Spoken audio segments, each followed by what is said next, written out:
He thought he was just bullying another desperate, penniless client into taking the fall for a corporate syndicate.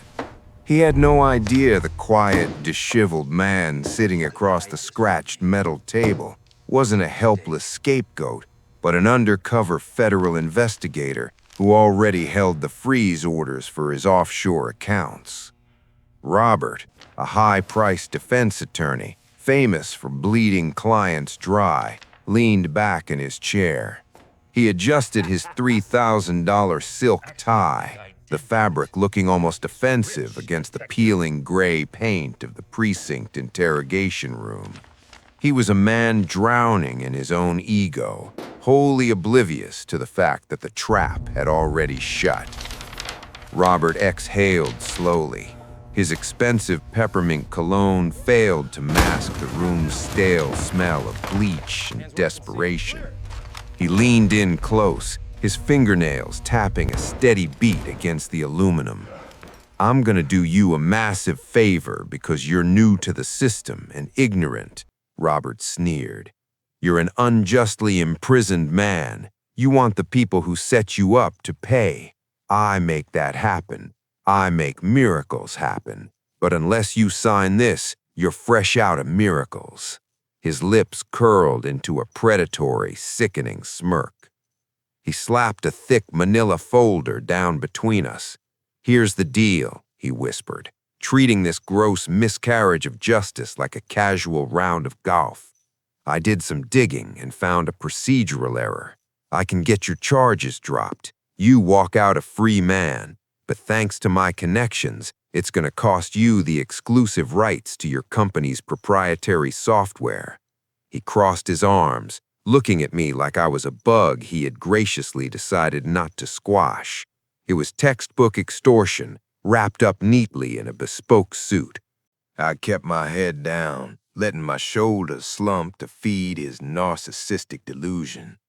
What Robert didn't know was that his so-called connections were currently sitting in an FBI field office, frantically handing over his firm's money laundering ledgers to save their own skin. I wasn't here to be saved by him. I was here to listen to the devil confess on a state-of-the-art wire hidden right in the collar of my cheap prison jumpsuit. Every syllable he spoke was going straight to a federal hard drive. He was locking himself in a cage he couldn't buy his way out of. "What's it gonna be?" Robert demanded, aggressively snapping his fingers in my face. "You want your life back? I take the risk, so I take, and I take my cut. That's the business. Trade me your life's work, and I give you your freedom." He chuckled, the sound echoing off the concrete. He actually thought he was playing high-stakes chess against a pawn.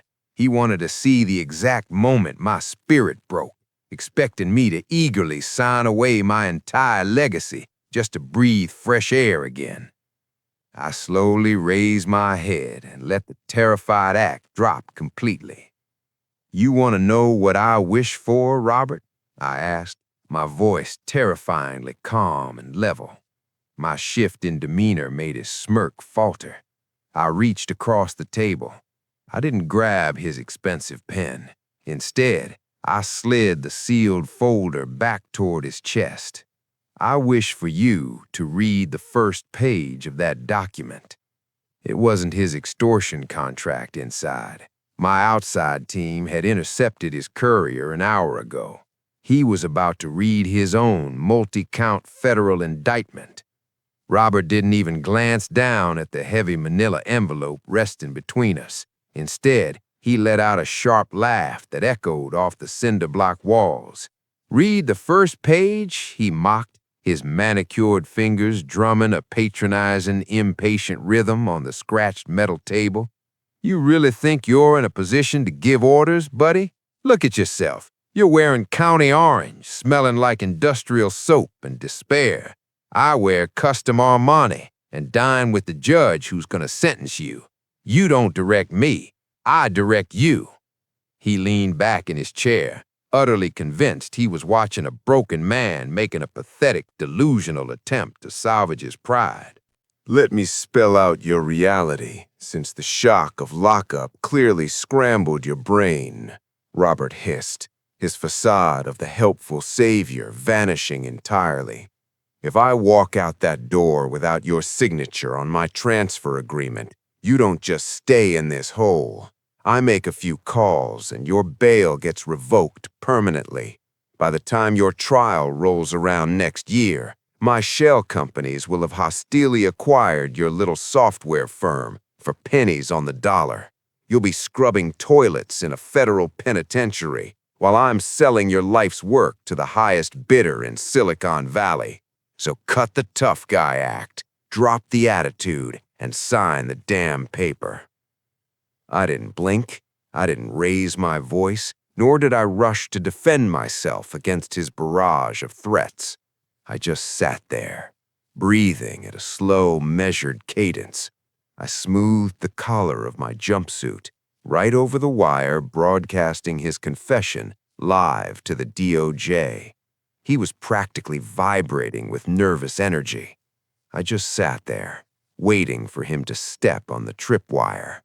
I let the silence stretch, just watching the lights reflect off his silk tie.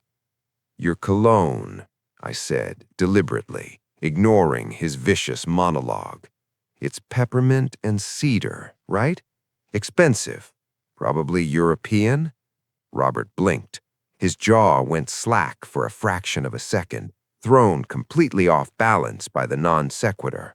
A momentary flash of confusion crossed his features before hardening back into a defensive scowl. "Are you having a psychotic break?" he snapped, his voice pitching up an octave. I shook my head gently, keeping my eyes locked dead on his. "No, I'm just committing the moment to memory. Open the folder, Robert, unless you're scared of a guy in a county jumpsuit." That hit his fragile ego exactly where I aimed. Snatching the folder with an irritated, theatrical huff, Robert ripped back the metal clasp. "Fine, let's play your stupid little game so we can move on," he muttered, pulling out the thick stack of premium-grade legal paper. At that exact moment, I did something that should have been physically impossible for an inmate in a maximum security holding cell. I reached into the deep, unstitched pocket of my prison-issued trousers and pulled out a sleek, encrypted federal satellite smartphone. I placed it gently on the table, right next to his folded hands. Robert's eyes darted frantically from the heavy document in his grip to the contraband phone. His brain was short-circuiting as it tried to process how a supposedly strip-searched prisoner was armed with top-tier surveillance tech.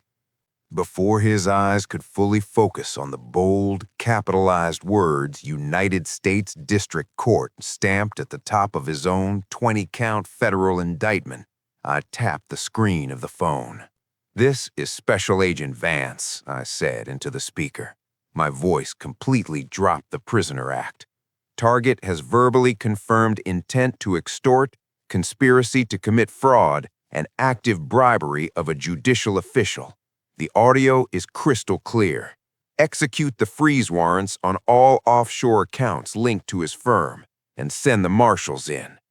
The silence was broken by a sharp crackle from the radio on my chest, the marshals confirming the breach.